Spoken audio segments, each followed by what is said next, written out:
Hello மக்களே, நான் உங்க Harsha. Welcome to Harsha TNPSC class. நம்ம 120 டேஸ்ன்னு சொல்லிட்டு ஒரு ப்ரோக்ராம் லான்ச் பண்ணோம். அதுல டோட்டலா நம்ம 10+2 12 டாஸ்க் வந்து ஃப்ரேம் பண்ணியிருக்கோம். அதுல இன்னைக்கு நான் உங்ககிட்ட டாஸ்க் 3யோட ஷெட்யூல் தான் எக்ஸ்பிளைன் பண்ண போறேன்.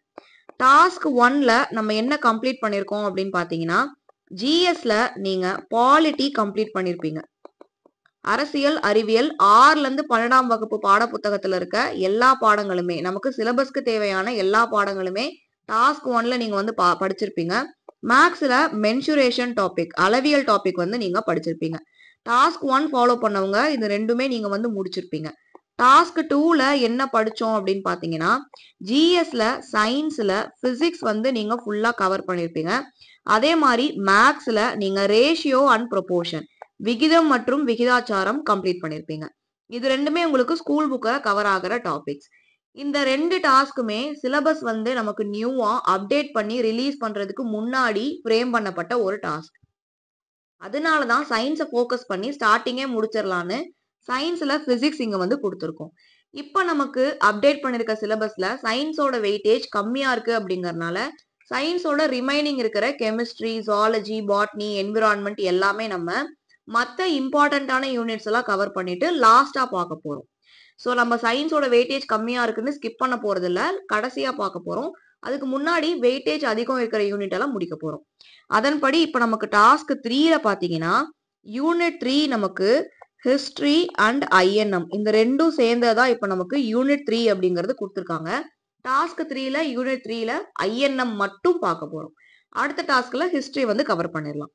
இங்க உங்களுக்கு ஐஎன்எம் சமச்சீர் புக்கு 6ல இருந்து 12 வரைக்கும் இருக்கிற எல்லா இம்பார்ட்டன்டான லெசன்ஸும் கவர் பண்ணி தான் இந்த ஒரு ஷெட்யூல் உங்களுக்கு கொடுத்துருக்கு. மென்டல் எபிலிட்டி பொறுத்த வரைக்கும் பெர்சன்டேஜ் சதவீதம் அப்படிங்கிற டாபிக்கை நீங்க ஃபுல்லா வந்து பாக்குறீங்க. கூடவே பிஒய்க்யூ நீங்க வந்து ப்ராக்டிஸ் பண்றீங்க. இப்போ வந்து உங்களுக்கு நான் தமிழ் அண்ட் இங்கிலீஷ் ரெண்டுலையுமே தான் கொடுத்துருக்கேன். பொது அறிவு, general studies, aptitude and mental ability. அதன்படி உங்களுக்கு ஃபர்ஸ்ட் நீங்க டிசம்பர் 23 வரக்கூடிய திங்கக்கிழமை நீங்க என்ன படிக்கிறீங்கன்னா, 10th ஸ்டாண்டர்ட்ல இருக்கிற சோசியல் ரிலீஜியஸ் ரிஃபார்ம் மூவ்மெண்ட்ஸ் 10ஆம் வகுப்பு 19ஆம் நூற்றாண்டில் சமூக மற்றும் சமய சீர்திருத்த இயக்கங்கள். அடுத்து டுவர்ட்ஸ் மாடர்னிட்டி 11th ஸ்டாண்டர்ட் ஹிஸ்டரியில இருக்கு. இந்த ரெண்டு பாடமே ரொம்ப ரொம்ப முக்கியமான பாடம். நல்லா படிச்சுக்கோங்க. நோட்ஸ் எடுத்து தெளிவா வந்து படிங்க. மேக்ஸ்ல பாத்தீங்கன்னா சதவீதம் 7ஆம் வகுப்பு பருவம் 3ல அலகு 2 பருவம் 3 அலகு 2ல எக்ஸசைஸ் 2.1 ஒரே ஒரு எக்ஸசைஸ் தான் கொடுத்துருக்கோம். அப்ப வந்து நீங்க என்ன பண்ணணும், நோட்ஸ் எடுத்து ப்ராக்டிஸ் பண்ணணும். மேக்ஸ் எந்த அளவுக்கு நோட்ஸ் எடுத்து எடுத்து எடுத்து ப்ராக்டிஸ் பண்றீங்களோ அதை பொறுத்து தான் மார்க் வந்து அதிகமாக மாறும். December 24ல 2 lesson. 10th ஸ்டாண்டர்ட்ல உங்களுக்கு ஆங்கிலேய ஆட்சிக்கு எதிரான தொடக்க கால கிளர்ச்சிகள் early uprising against British rule in Tamil Nadu. 11th standard 11ஆம் வகுப்புல early agitation against British rule ஆங்கிலேய ஆட்சிக்கு தொடக்க கால எதிர்ப்புகள். சதவீதம் அதே மாதிரி 7ஆம் வகுப்புல எக்ஸசைஸ் 2.2 வந்து நீங்க படிக்கிறீங்க. அடுத்தது மேக்ஸ் வந்து படிக்க சொல்றாங்களே அப்படின்னு கண்ணில் மட்டும் பாத்துறாதீங்க மக்களே, எழுதி பாருங்க தயவு செஞ்சு. டிசம்பர் 25ல வந்து உங்களுக்கு பொது அறிவுல ஆங்கிலேய ஆட்சியின் விளைவுகள் early resistance to British rule 11th standard history. அடுத்து உங்களுக்கு 10th ஸ்டாண்டர்ட்ல 7.1ல இருந்து 7.3 வரைக்கும் இருக்கிற ஒரு சாப்டர்ஸை வந்து நீங்க பார்த்தா போதும். Anti colonial movement and birth of nationalism காலனித்துவத்துக்கு எதிரான இயக்கங்களும் மற்றும் தேசியத்தின் தோற்றமும் நீங்க பாக்குறீங்க. சதவீதத்துல 2.3 நல்லா பாத்துக்கோங்க. உங்களுக்கு மேக்ஸ்ல ஒரு எக்ஸசைஸா நான் வந்து கொடுத்துட்டு இருக்கேன். உங்க வந்து சின்ன குழந்தை மாதிரி ட்ரீட் பண்ணி ரொம்ப ரொம்ப கம்மியான சிலபஸ் ஃப்ரேம் பண்ணிருக்கு. ஸோ கம்ப்ளீட் பண்ணிருங்க தயவு செஞ்சு. பெர்சன்டேஜ்ல ஒரே ஒரு எக்ஸசைஸ் பார்த்தா போதும். டிசம்பர் 26ல 10ஆம் வகுப்பு நேஷனலிசம் காந்தியன் ஃபேஸ் தேசியம் காந்திய காலகட்டம். 12ஆம் வகுப்பு வரலாற்றுல உங்களுக்கு இந்திய தேசியத்தின் எழுச்சி, தீவிர தேசியவாதத்தின் எழுச்சியும் சுதேசி இயக்கமும்.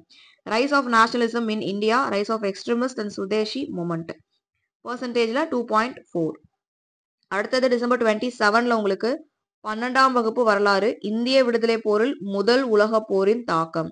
வேர்ல்டு வார் 1 எல்லாம் படிக்கணுமான்னு கேட்டீங்கன்னா, வேர்ல்டு வார் 1 பத்தி அங்க டேட்டா அதிகமா இருக்காது.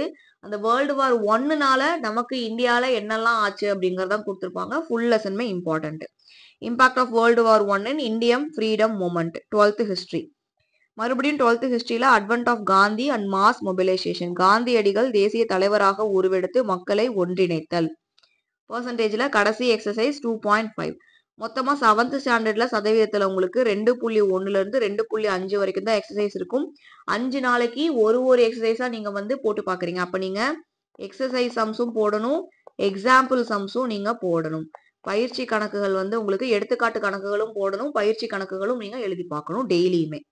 டிசம்பர் 28ல உங்களுக்கு ஏகாதிபத்தியத்திற்கு எதிரான போராட்டங்களில் புரட்சிகர தேசியவாதிகளின் காலம். இது உங்களுக்கு 12th ஸ்டாண்டர்ட் வரலாற்றுல கவர் ஆகுது. Period of radicalism and anti imperialist struggles. Exercise 4.1 இது உங்களுக்கு 8th ஸ்டாண்டர்ட் சதவீதத்துல நமக்கு அழகு 4ல இருக்கிற 4.1 நீங்க பாக்குறீங்க. அடுத்து ரொம்ப இம்பார்ட்டன்ட் 12ஆம் வகுப்பு வரலாற்றுல இந்திய தேசிய காங்கிரஸ் மாநாடுகள் மற்றும் அதன் தலைவர்கள் தொடர்பாக நீங்க படிச்சுக்கணும். Read the information about Indian National Congress sessions and president. இதுல உங்களுக்கு 12th ஸ்டாண்டர்ட்ல ஃபர்ஸ்ட் லெசன்ல ஒரு மேப் கொடுத்துருப்பாங்க. செஷன்ஸ் எல்லாமே நமக்கு தேவையான செஷன் எல்லாமே கொடுத்துருப்பாங்க. அதுல பிரசிடென்டோட நேம்ஸ் பெருசா இருக்காது. இதுல இருந்து கேள்விகள் ரிப்பீட்டடா வருது அப்படிங்கறதுனால எத்தனை செஷன்ஸ் நடந்துச்சு, அது எந்தெந்த ஸ்டேட்ல நடந்துச்சு, அதுக்கு யாரெல்லாம் தலைமை தாங்கினாங்க அப்படிங்கறத தெளிவா நீங்க நோட் பண்ணி நோட்ஸ் எடுத்து வச்சு படிச்சுக்கிறது சேஃபர் ஜோனா உங்களுக்கு வந்து இருக்கும். அடுத்து 29ல தலைவர்கள் உருவாதல், எமர்ஜென்ஸ் ஆஃப் லீடர்ஸ்.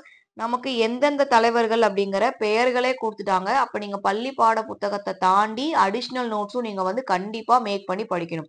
இப்ப B.R. அம்பேத்கர் அப்படின்னா அவர் ஸ்கூல் புக்ல இருக்கிற டேட்டா மட்டும் தான் கேட்பாங்களான்னா கிடையாது.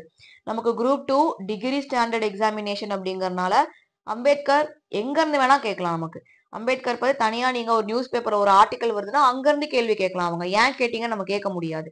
ஏன்னா நமக்கு தலைப்பே கொடுத்துட்டாங்க, இந்த பேரே கொடுத்துட்டாங்க அப்படிங்கறதுனால ஒரு தலைப்புலையும் இருக்கிற தலைவர்களை வந்து தனித்தனியா நீங்க school book notes plus additional notes நீங்க மேக் பண்ணி படிக்கணும் கண்டிப்பா. அதனாலதான் வேற எந்த லெசனும் கொடுக்காம இந்த ஒரு டாபிக் மட்டும் டிசம்பர் 29க்கு கொடுத்துருக்கோம். ஆப்டிடியூட்ல உங்களுக்கு 8ஆம் வகுப்பு மேக்ஸ்ல எக்ஸசைஸ் 4.2. அடுத்தது இன்னும் கொஞ்சம் தலைவர்கள் உருவாதல் இருக்காங்க. இங்க இருக்கிறவங்க வந்து உங்களுக்கு குரூப் 2ல வந்து கொடுத்தவங்க. குரூப் 2 அண்ட் குரூப் 4க்கு நம்ம சேர்த்தியே படிச்சிடலாம், தனித்தனியா பிரிக்க வேண்டாம். இப்போ குரூப் 1ல இருந்து குரூப் 4 வரைக்கும் ஜிஎஸ் அண்ட் மேக்ஸ் காமன் ஆயிருச்சு. சில டாபிக்ஸ் மட்டும் கூடுதலா படிக்கிற மாதிரி இருக்கு அப்படிங்கறதுனால நம்ம 3க்குமே சேர்த்து ஜிஎஸ் அண்ட் மேக்ஸ் ஃபோக்கஸ் பண்ணிடலாம். குரூப் 2ல கொடுத்துருக்க தலைவர்கள் இது குரூப் 1லயும் இவங்க இருக்காங்க, அப்ப நீங்க படிச்சுக்கிறீங்க. அடுத்து குரூப் 4ல கொடுத்த தலைவர்களை நீங்க என்ன பண்றீங்க, டிசம்பர் 30ஆம் தேதி நீங்க படிக்கிறீங்க. அப்ப நம்ம குரூப் 2வும் படிச்சாச்சு, குரூப் 4ல கொடுத்ததும் படிச்சாச்சு. இங்க பர்சன்டேஜ் 8ஆம் வகுப்புல உங்களுக்கு எக்ஸசைஸ் 4.3. இங்க நமக்கு எமர்ஜென்ஸ் ஆஃப் தலைவர்கள் உருவாதல் நமக்கு ராஜாஜி, சுபாஷ் சந்திர போஸ் கொடுத்துருக்காங்க மற்றும் பலர். இதை நீங்க பார்க்கணும். இந்த இடத்துல தமிழ்ல வந்து இங்க காணும் மற்றும் பலர் அப்படிங்கிறது இன்னும் கொஞ்சம் பேர் அப்ப இருக்காங்க. நம்ம வந்து இங்க கொடுக்காத லிஸ்ட்ல இருக்கவங்களும் இருக்காங்க. அவங்கள பத்தி மேலாப்புல தெரிஞ்சுக்கிட்டா போதும். ஏன்னா மற்றும் பல அப்படின்னா அதுக்கு லிமிட்டே கிடையாது. நம்மளுடைய விடுதலைக்காக பாடுபட்டவங்க லட்சக்கணக்கான மக்கள், லட்சக்கணக்கானவரையும் நம்ம படிக்க முடியுமா? அப்போ அதுல சிலர் வந்து ரொம்ப முக்கியமான இருக்கவங்கள அவங்களே பெயர்கள் கொடுத்துட்டாங்க. சில பேரை கொடுக்காம விட்டுருக்காங்கல்ல, அவங்களையும் நம்ம வந்து அடிஷ்னலா படிச்சு வச்சுக்கணும். அடுத்து 10ஆம் வகுப்புல ஃப்ரீடம் ஸ்ட்ரகிள்ஸ் இன் தமிழ்நாடு, விடுதலை போராட்டத்தில் தமிழ்நாடு அப்படிங்கிற லெசன் நீங்க படிக்கிறீங்க. கடைசியா நீங்க பொது அறிவுல படிக்க வேண்டியது early uprising against British rule, 11th history, very very important lesson. அதே மாதிரி 12th ஸ்டாண்டர்ட்ல உங்களுக்கு rise of extremist nationalist Swadeshi movement, எழுச்சியும் சுதேசி இயக்கமும் 12ஆம் வகுப்புல. சில டாபிக்ஸ் பாத்தீங்கன்னா உங்களுக்கு மறுபடியும் படிக்கிற மாதிரி இருக்கும். முன்னாடியே படிச்ச லெசனை மறுபடியும் படிக்கிற மாதிரி இருக்கும். ஐஎன்எம்க்கு லெசன்ஸ் ரொம்பவே கம்மி தான், டேட்டா அதிகம். நீங்க மனப்பாடம் பண்ண வேண்டிய இயர்ஸ் அதிகம். அந்த இயர்ஸ்ல யாரு பார்ட்டிசிபேட் பண்ணுனா, யாரு பாதிக்கப்பட்டா, அதுக்கு யாருனால நன்மை வந்துச்சு, யாருக்கு தீமை ஆச்சுன்னு சொல்லிட்டு கதையா தெரிஞ்சுக்கிறதும் டேட்டா படிக்கிறதும் நமக்கு ஐஎன்எம்ல அதிகமா இருக்கனால பாடங்கள் கம்மியா இருக்க மாதிரி தெரியுது. இதை படிச்சு முடிச்சுட்டு ஸ்பெக்ட்ரமை ரெஃபர் பண்ணிக்கோங்க. அடிஷ்னலா கூடுதல் தகவல்களுக்கு இங்கிலீஷ் மீடியமா இருக்கீங்கன்னா மாடர்ன் ஹிஸ்டரிக்கு நீங்க ஸ்பெக்ட்ரமை யூஸ் பண்ணிக்கோங்க. தமிழ் மீடியமா இருக்கீங்க அப்படின்னா அதுக்கு வந்து வெங்கடேசனோட புக் வந்து இருக்கும் வரலாற்றுக்கு, அதை நீங்க வந்து ரெஃபர் பண்ணிக்கோங்க. ஸோ லாஸ்டா உங்களுக்கு பர்சன்டேஜ் 8ஆம் வகுப்புல எக்ஸசைஸ் 4.5 அண்ட் 4.4 அண்ட் 4.5 நீங்க படிச்சீங்க அப்படின்னா கவர் ஆயிரும். கூடுதலா நீங்க வந்து பிவைக்யூ சம்ஸ் எல்லா இதுலயுமே நீங்க வந்து பிவைக்யூ முந்தைய ஆண்டு கேள்விகளையும் 10 கொஸ்டின் கூட சேர்த்து நீங்க வந்து முடிச்சுக்கோங்க. அது உங்களுக்கு ரொம்பவே பயனுள்ளதா இருக்கும். சரிங்களா? முந்தைய ஆண்டு கேள்விகளும் நம்ம பார்க்கணும். எக்ஸசைஸ் ஒன்று தான் கொடுத்துருக்கோம் எல்லாத்துலயுமே. அப்போ உங்களுக்கு வந்து ரொம்ப எளிமையா சீக்கிரமாவே நீங்க வந்து இதை முடிச்சிடலாம். முடிச்சுட்டு முந்தைய ஆண்டு கேள்விகள் சதவீதத்துல முந்தைய ஆண்டு கேள்விகள் எல்லாத்தையுமே நீங்க வந்து ஒரு 10 கேள்விகளா தினமும் பிராக்டிஸ் பண்ணீங்க அப்படின்னா உங்களுக்கு ஈஸியா சிலபஸ் வந்து கவர் ஆயிரும். இந்த வீடியோ உங்களுக்கு பிடிச்சிருந்தா ஃப்ரெண்ட்ஸுக்கும் ரெஃபர் பண்ணுங்க. டெலகிராம் சேனலை ஜாயின் பண்ணாமல் இருந்தால் ஜாயின் பண்ணிக்கோங்க. யூடியூப் சேனலை சப்ஸ்கிரைப் பண்ணாமல் இருந்தால் சப்ஸ்கிரைப் பண்ணிக்கோங்க. உங்களுக்கு டே டு டே அப்டேட் எல்லாமே டெலகிராமில் தான் உங்களுக்கு வந்து கொடுப்போம். ஸோ டவுட்ஸ் உங்களுக்கு என்ன இருந்தாலுமே யூடியூபோட கமெண்ட்ல கேளுங்க, டெலகிராமோட கமெண்ட்ல நீங்கள் கேட்கலாம். ஃப்ரெண்ட்ஸாக சேர்ந்து படிக்கிறதுக்கான ஆப்பர்ச்சுனிட்டி இருந்தால் யூஸ் பண்ணிக்கோங்க. ரொம்ப சீக்கிரமாகவே சிலபஸ் வந்து கவர் பண்ணிடலாம். ஸோ ஃப்ரெண்ட்ஸுக்கு கண்டிப்பாக வந்து ரெஃபர் பண்ணுங்கள். இந்த வீடியோ வந்து ஷேர் பண்ணுங்கள். இந்த வீடியோ ஃபுல்லாக பார்த்ததுக்கு தேங்க்யூ. இந்த டாஸ்க்ல வந்து உங்களுக்கு டெஸ்ட் இருக்குமான்னு கேட்டிங்கன்னா டெஸ்ட் இருக்காது. இது ஒரு ஸ்டடி ஷெட்யூல் மட்டும்தான். செல்ஃபா வந்து ஷெட்யூல் போட எனக்கு தெரியாது, யாராச்சும் போட்டு கொடுத்தா நான் அதை பர்ஃபெக்டா ஃபாலோ பண்ணுவேன் அப்படின்னு இருக்கவங்களுக்காக தான் இந்த ஒரு ஸ்டடி ஷெட்யூல் ஃப்ரேம் பண்ணது. ஜான்வரி மந்த்ல இருந்து உங்களுக்கு ஷெட்யூல் பிளஸ் ஃப்ரீ டெஸ்ட் வந்து ஜிஎஸ் அண்ட் மேக்ஸுக்கு வச்சிருக்கோம். சிலபஸை 70% கம்ப்ளீட் பண்ணவங்க அந்த ஃப்ரீ டெஸ்ட்டை அட்டன் பண்ணுங்க. இப்பதான் ஃப்ரெஷரா படிக்க ஆரம்பிச்சிருக்கீங்கன்னா என்னோட ஓன் அட்வைஸ் என்ன அப்படின்னு பாத்தீங்கன்னா, இந்த ஸ்டடி ஷெட்யூல நீங்க ஃபர்ஸ்ட் ஃபாலோ பண்றதுதான் என்னோட ஓன் அட்வைஸா இருக்கும். கிட்டத்தட்ட முக்காவாசி சிலபஸ் முடிச்சக்கு அப்புறம் டெஸ்ட் போடுறதுதான் ரொம்பவே யூஸ்ஃபுல்லா இருக்கும். ஸோ என்ன அப்படிங்கிறது உங்களுக்கு ஃபர்தரா டவுட்ஸ் இருந்தா நீங்க வந்து கமெண்ட்ல கேளுங்க. இந்த வீடியோ ஃபுல்லா பார்த்ததுக்கு தேங்க்யூ.